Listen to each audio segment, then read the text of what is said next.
गुलजार CSP के faculty, वो भी हमारे पैनल में एक स्पीकर थे, लेकिन उनकी तबीयत खराब होने के लिए वो मौजूद नहीं हो पाए। हम लोगों ने लास्ट मिनट में प्रोफेसर चिरश्री को अप्रोच किया था कि आज आके हमारे साथ अपना थॉट्स शेयर करें।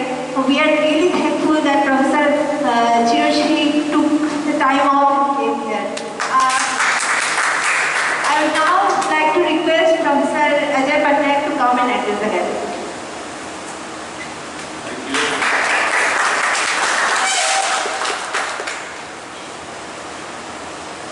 First of all, I seek your apology because I requested to be the first speaker and to leave first. And I can understand why Surajit fell ill because this is a very hot and humid day. And teachers are on the road all day. I started at 11 as a protest outside the administration. And from there I went to Jantar Mantar for another protest of all India teachers. And we were requesting for a meeting with the minister. The minister was so insensitive. He said that, there has been no prior appointment, so he was not willing to meet. And we were there shouting slogans near the barricades till about 4 o'clock. Then Comrade Sitaram Yechuni came and he said that he will talk to the minister and try to fix an appointment. So we dispersed so far as I am concerned, I was stupid enough. I walked about 2 kilometers to a stop. I thought there will be an AC bus. Like all of you, I will take an AC bus. So I waited in front of Janpat Hotel. There was an old student whose wife also did PhD with our center. She's a postdoctoral fellow. So we were chatting. He said the bus will come. I said, let's take a taxi or an auto. He said, no, sir, we'll wait. And we waited 1.5 hours. 1.5 hours. At 5:30, no such bus came. Every red bus that was coming, we were running. It was very hot and directly sun on us. 5:30, finally I said, look, the office hour is coming. We have to leave. So 5:30 I came. And when I reached home, I got a message, the minister is meeting at 6 something. So I gave the message that you go ahead. Tell me what happened. So I have to leave early. The point I am making is, what JNU was. You have to distinguish between ethos and culture. Cultures keep changing with times, right? For example, when I came, I was asked to go to the hostel dining hall with a very formal dress. And there were fork and knives, and something I hadn't heard of was French toast, which was being served in the breakfast. And when you get up, I saw my senior saying, excuse me, to the other person sitting, excuse me, and getting up. So that was what JNU was. It was quite, from some of us who came from small towns, distant places, it was quite elitist. But as you go along, in the 90s and now, due to the admission policy that was adopted, we have become a different place culturally. Because it is no more an elitist place. A lot of students from very deprived backgrounds, from rural backgrounds, they join JNU. That's why you get surprised when you see, for example, Mahishasur Divas. It's a part of the alternative culture that will come up. When people from deprived backgrounds come out and come here and study, they don't accept all the Brahminical traditions that have been given to them. So they try to give an alternative culture. That's why Mahishasur and other things have been celebrated here, which is not being liked by others the right way, but it will happen. It will happen, the conflicts are bound to happen, because they don't want to accept one set of culture which has been determined for them by others. So this is how JNU had changed. People can come to the dining hall nowadays, I see, with very informal graces, okay? And you don't have knives and forks and French toasts anymore. JNU has culturally changed, but what remains about our ethos is, this is a place where always students try to question and challenge the authority of the state, the authority of the government, the vision of the government, the perspective of the government. That was what the ethos of JNU is, not accept what the government of the states discourse about anything. We always questioned, we always stood up against the government. When I came as a student in 79, we had movements. In 81, I became General Secretary of the Students' Union. By that time, Mrs. Gandhi had come back to power. But JNU had a tradition of opposing emergency. Most of our leaders, many of our leaders, have been hounded out. Some of them, President of JNU, SU, was in jail for 19 months.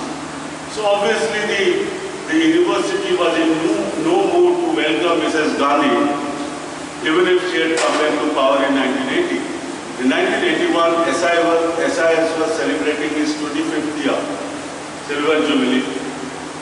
And the dean and the school decided, because they belong to certain political ideology, to invite Mrs. Gandhi. And there was a huge protest in the old campus, and we were beaten up, roughed up, arrested by the police, and she was allowed for 5 minutes and she left. But that is the tradition which was there in JNU. Howsoever mighty you might be, but the students of JNU are going to question you, protest you about the actions you have taken, about the repression you have unleashed. They always try to resist it, protest against it. And this tradition continued. And I never saw a government, even if it was a Congress government, by the way, because many times we went to HRD for negotiations, for many things.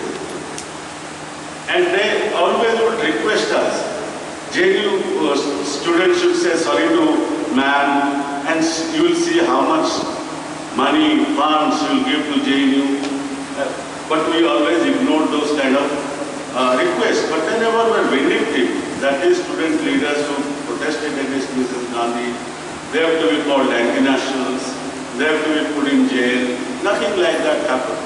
Only that many of their leaders in various places would say, please say sorry to Mrs. Gandhi, just that, because you did. And we are vice chancellors. I remember the next day I confronted the vice chancellor, barged into his room. I said, what pleasure you got. We are celebrating the 25th year of SIS, and your students were beaten up mercilessly by the police. Do you celebrate any event like this when your students? He was feeling so sad and bad. There was Dr.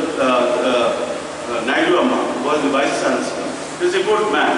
He resigned from JNU after 3 years or so because he didn't probably get along with the government. He joined N.T. Ramarao's government in Andhra Pradesh as a scientific advisor. He tragically died in the Kanishka bombing, and he passed away in that accident, in that plane crash. He said sorry. He said sorry many times. That he didn't ask us the question that she is the Prime Minister of the country, we had invited her, she was our guest, and how dare you, protest against her. He said, I'm sorry. It was your school's decision, your dean.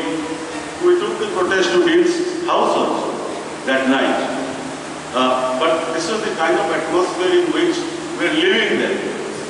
We had this ethos of JNU we are talking about is an ethos of protests, not accepting the logic of the government of the state, questioning it constantly.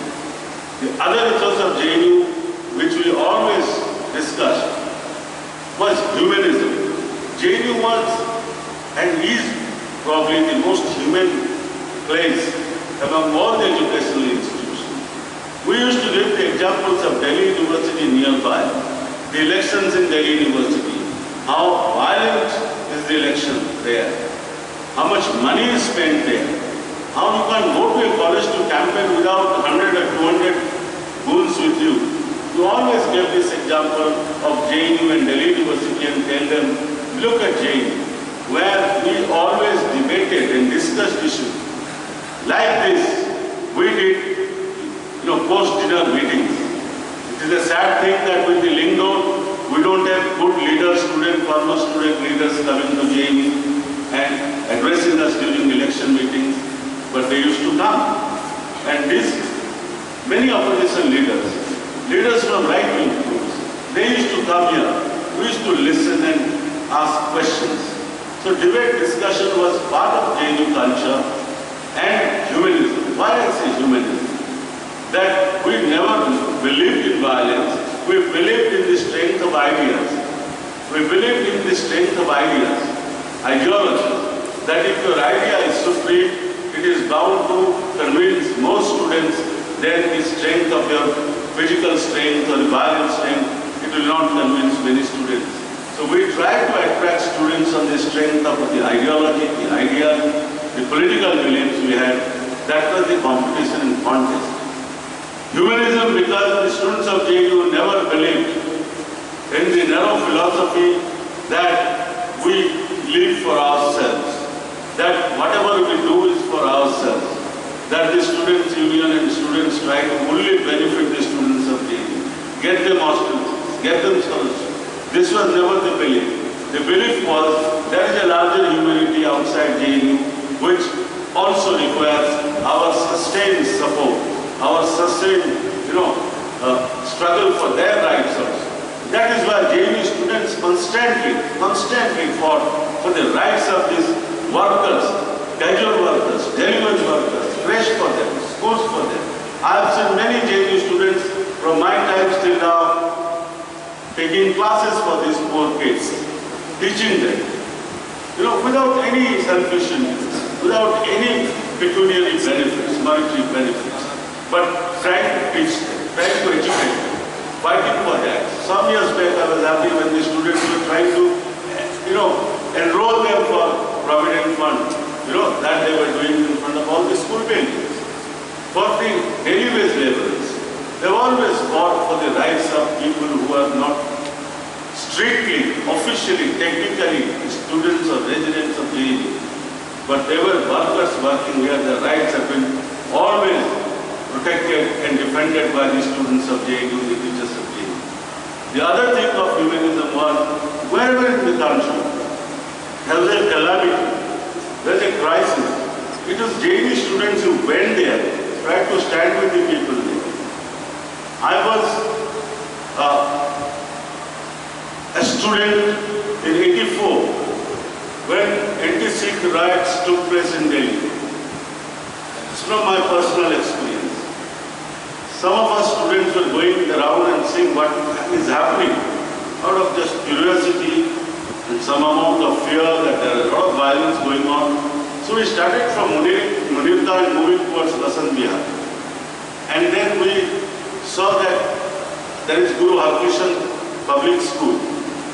Guru Harkrishan Public School, which is a Sikh school, but non-Sikhs are also students.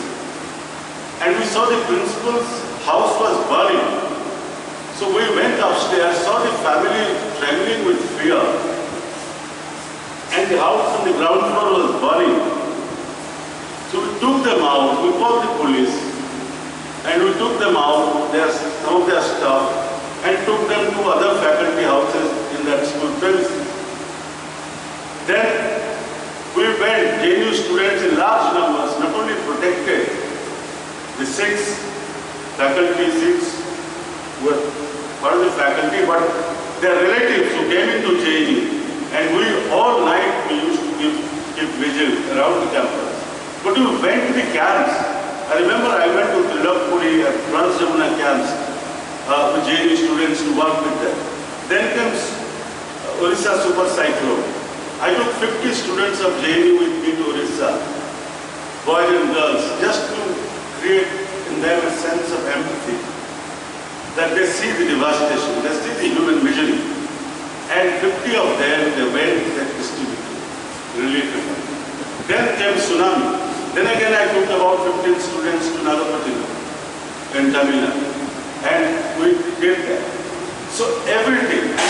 In recent years, the students have been going to Muzaffarnagar camps and collecting funds for their, victims there. So JNU students we always were accused by the right wing for the wrong reasons.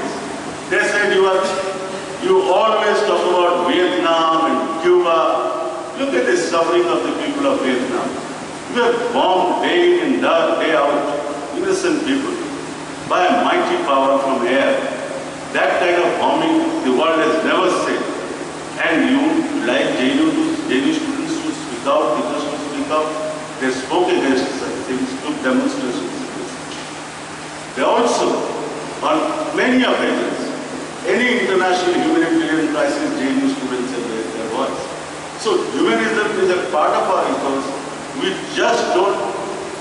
are not just an intellectual community which debates, discusses, dissents, and demonstrates.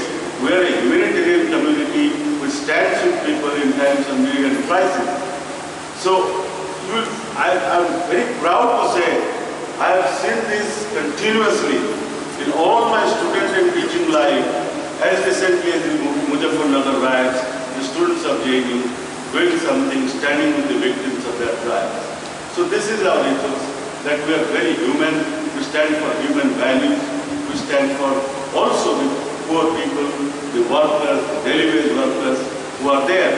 Today in our demonstration or dharna in front of the administration, we had these workers, the daily wage casual workers, they are the women who came forward and spoke to us, and they stood with us. The point is, because you stand with poor, the poor will stand with you also. And this is our strength. The strength of JNU has been to accumulate as many, people as possible who are victims of this system, victims of repression around us, and to raise the voice for us, for them, for everybody. This has been our strength. So, finally, I would like to say that when people say that JNU is anti-poor or elitist, please understand, we have a wonderful admission system. We look at the kind of people we are bringing into this university and creating over the years. Now it is about 27 years I have been teaching here, 10 years as a student, so 37 years since 79 I have been here. I have seen students of my generation, next generation sitting here, or some of my old students sitting here. I have seen them when they came to this university, couldn't speak anything but Hindi. Some of them, like Professor Malakar, could not speak anything but Angika language. Angika, not even Hindi.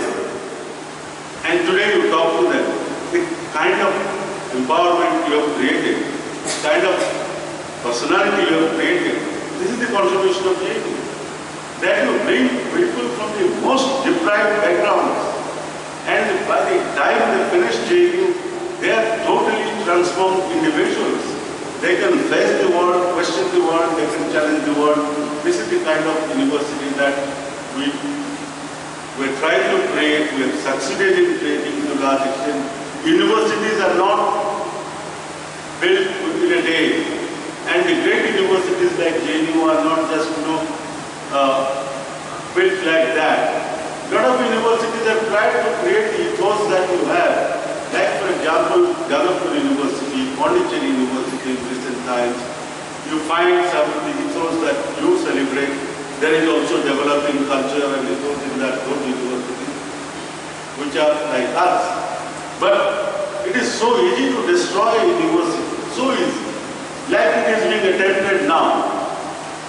It is a total conjuncture how JNU became such a great place in a very short time.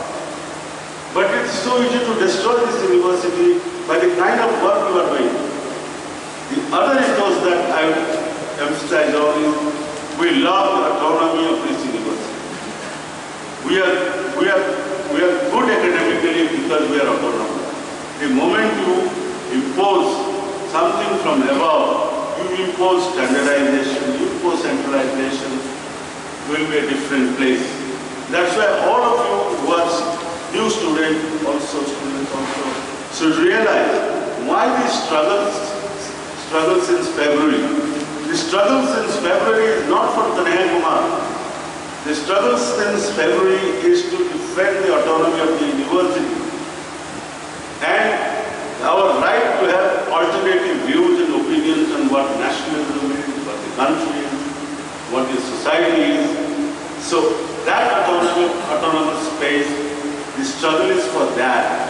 Today the struggle will become more difficult because there is a government in power which is very organized and which is making changes all over the country, wherever they are ruling, Gujarat, Rajasthan, in schools, textbooks, there will be immense pressure on us, and sometimes you don't realize how young minds, children, they are being groomed in those states, with what kind of mind and ideas they are being groomed. So all your efforts is in vain if your child is being groomed, in an atmosphere where Muslims are looked as enemies, where Dalits are looked as, low in social hierarchy, and you can kill a Dalit or a Muslim to defend a cow or for eating cow meat. So these are the kind of attacks that are going to come, which will be very difficult. But unless we defend the institution we have, you cannot fight. The success of JNU's movement in February till April was that it defended. The movement was successful in defending JNU's culture and ethos, JNU's right to have different opinions.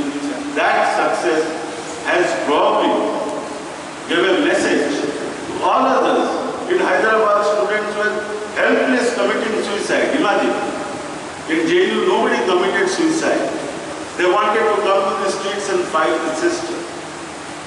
So, all over the country, a new energy was created by JNU students when they rose in unison, and as a collective, they registered, and the teachers, most of us are students and products of this university, so we share the same values and ethos.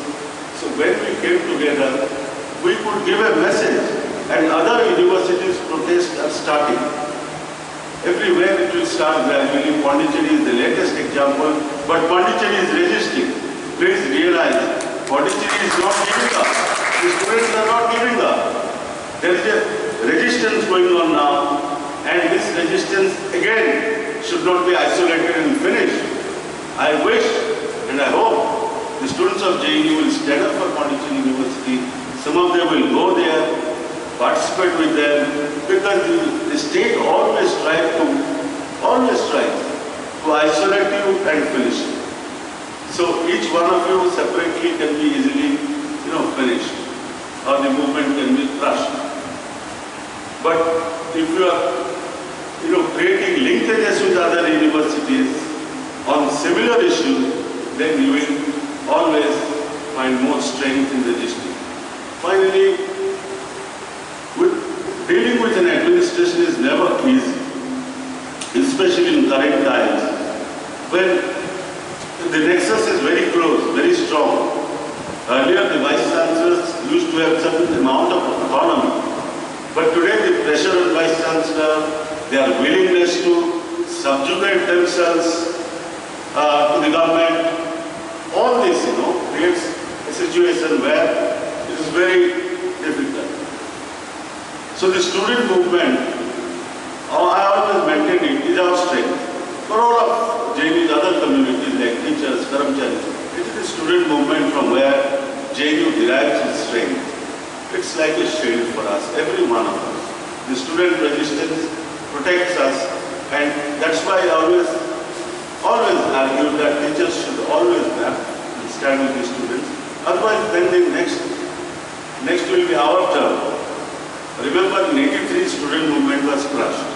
We were all student leaders then, very active in 83. It was crushed. 10 years, the student union had no power.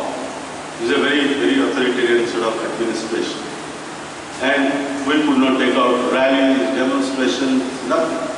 Couldn't meet the Vice Chancellor, always the police would be around us. And in those times, even the administration loses its logical sense. We had one wonderful experiment called Jhalam Hostel. I hope all of you know the Jhalam Hostel was a mixed hostel, you know. We had women's wing and boys' wing. It was a mixed hostel. This is the first experiment in this country to have a mixed hostel. But they just, you know, they tried to segregate us. So I was a student of Ganga Hostel, Ganga was a boys' hostel. They said it is an MA hostel now. MA and MPhil PhD should not stay together because these senior boys, they spoil the minds of the younger boys. So we were transferred to subject. Periyar became an MA hostel, Kaveri became an MPhil PhD hostel. So segregation. And no experiment with, you know, boys and girls mixed hostel.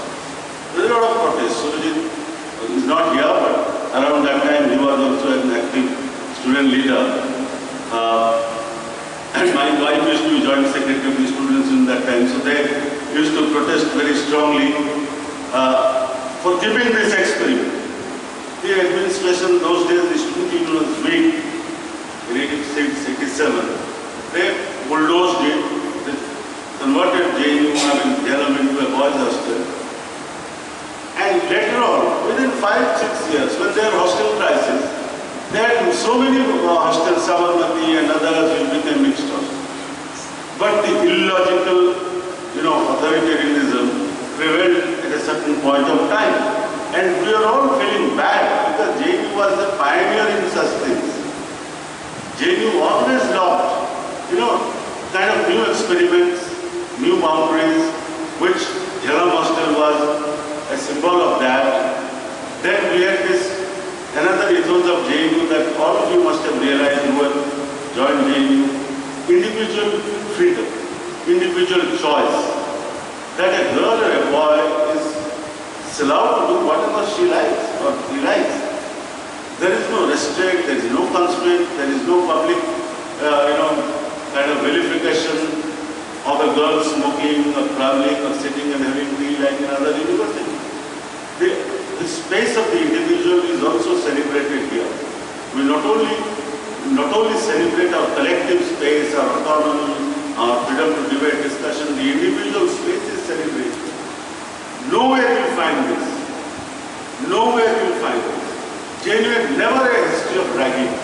No ragging in this university. You will find every new student will find a senior coming to a young student, newcomer, trying to help him out, help her out in our admission, getting a hostel. If you have no room, my room used to have 8 or 7 students every year staying there. Every year. So, you know, the kind of help we gave each other, we loved our own freedom. And these are all being taken out. Because anything is happening now. I cannot tell you, you are all students facing it.